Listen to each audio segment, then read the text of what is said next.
Saudara-saudari, politik ni apa?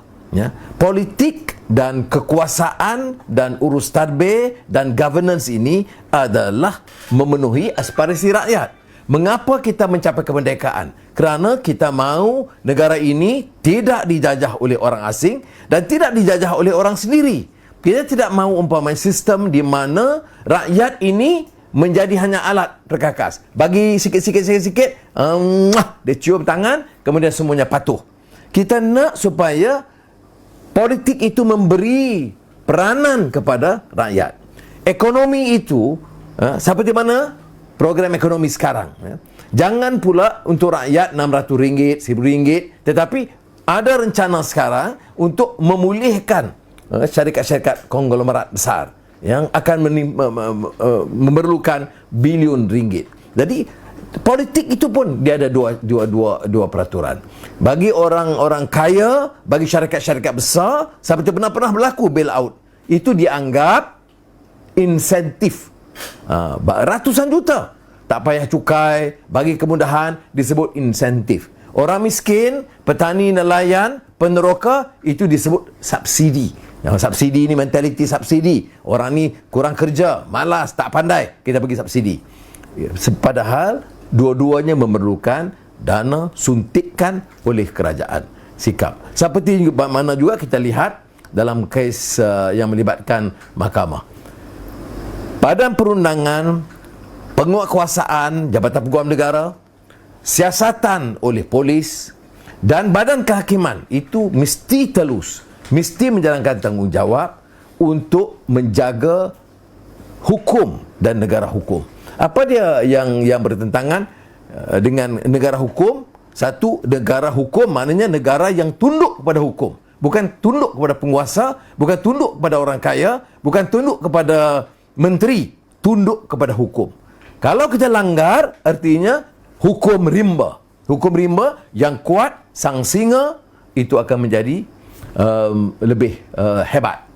Oleh demikian, kita kalau nak cakap soal politik, saya tidak bercakap soal parti atau menentang kerajaan.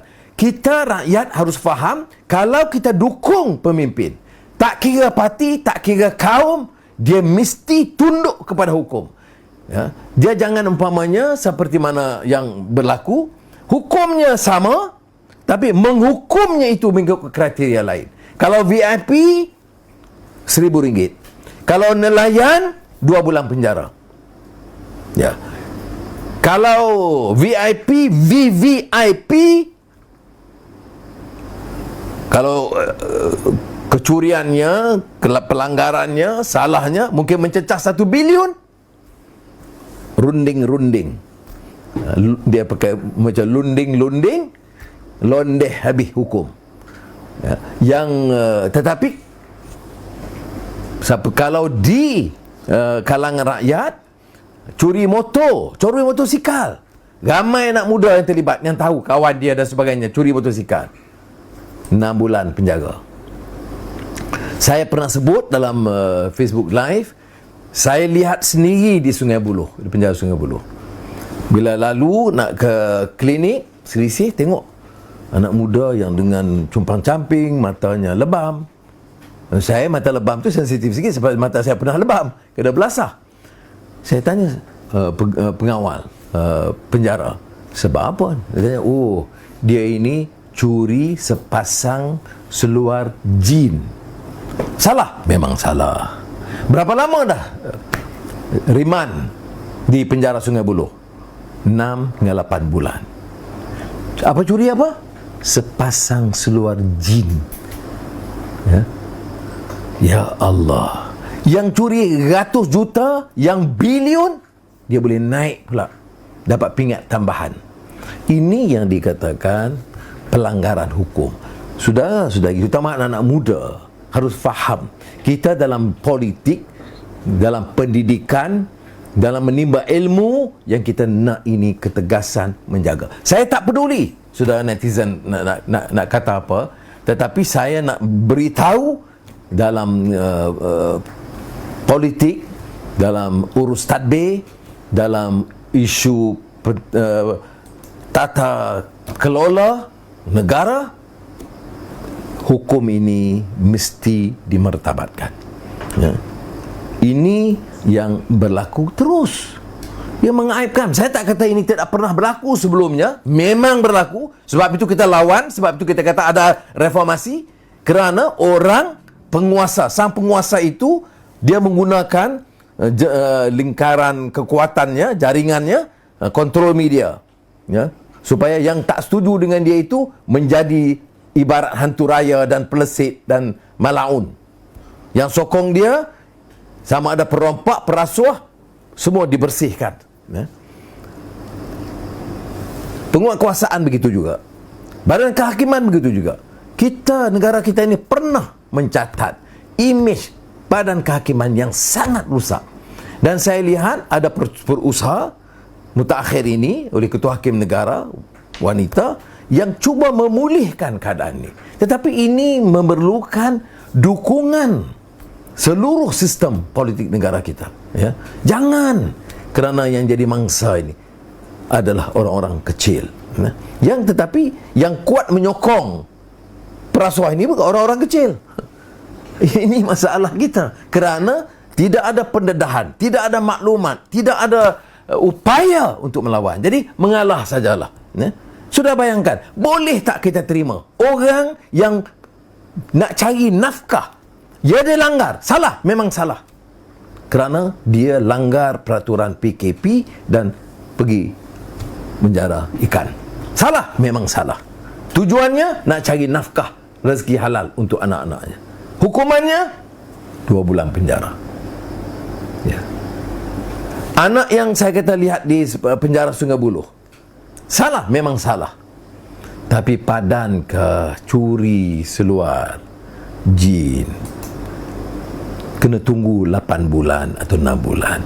Belum hukum lagi kerana dia riman, dia tak ada wang nak bayar bil. Jadi saudara, itulah artinya perjuangan. Bila kita sebut tentang peralihan kuasa, ini yang kita maksudkan. Bukan nak kembalikan kekuatan lama, bukan nak naik tunduk kepada cara lama dan rasuah dan kroni. Kita lihat bila dia pemimpin, semua jadi kaya raya. Kemudian anak-anak kaya raya. Sebab apa? Tidak mungkinkah kita sebagai rakyat Malaysia, orang Melayu, orang Islam, melahirkan satu sistem di mana kita lebih perhatian terhadap rakyat jelata. Jadi ini yang saya sebut, kalau saya rangkul erti reform dan apa yang kita usahakan dalam Pakatan Harapan. Apakah kita tidak punya pengalaman? Ya, kita belajar dari pengalaman. Tetapi ada beberapa tunggak yang tak boleh kita tolak ansur. Ya. Dan kalaupun orang menggesa dan menegur dan mengkritik saya terima.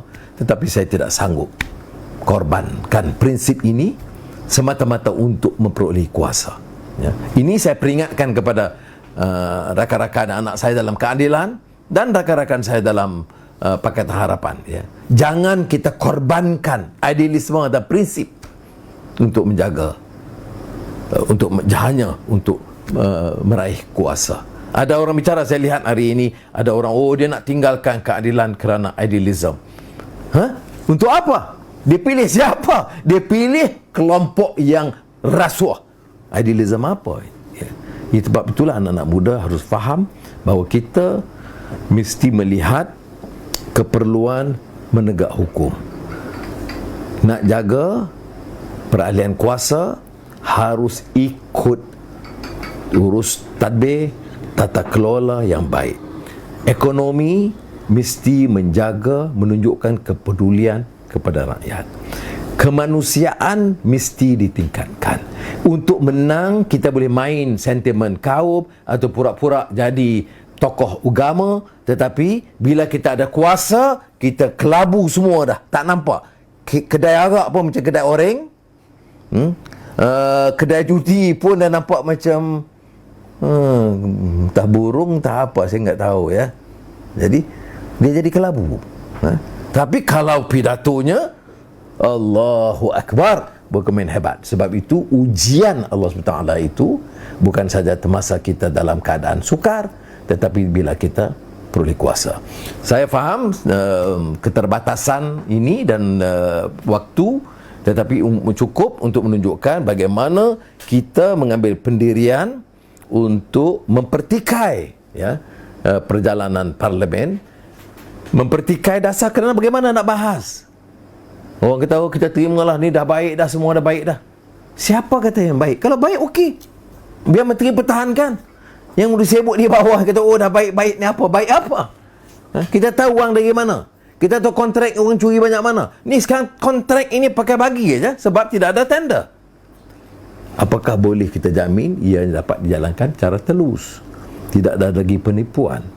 Jadi mudah-mudahan kalau ada perjalanan parlimen yang baik, yang terbuka, kita ada ruang untuk bincang. Ya, saya akhiri dengan menyatakan bahawa dari segi Pakatan Harapan, prinsip-prinsip ini, ya, negara hukum, dasar ekonomi, kemanusiaan, ya, tanpa menolak prinsip perlembagaan. Orang ketika tanya tentang bahasa bagaimana, tentang hak istimewa Melayu bagaimana, tentang kedudukan Raja-Raja Melayu bagaimana, tentang Islam sebagai agama persekutuan, tidak pernah kita pertikai.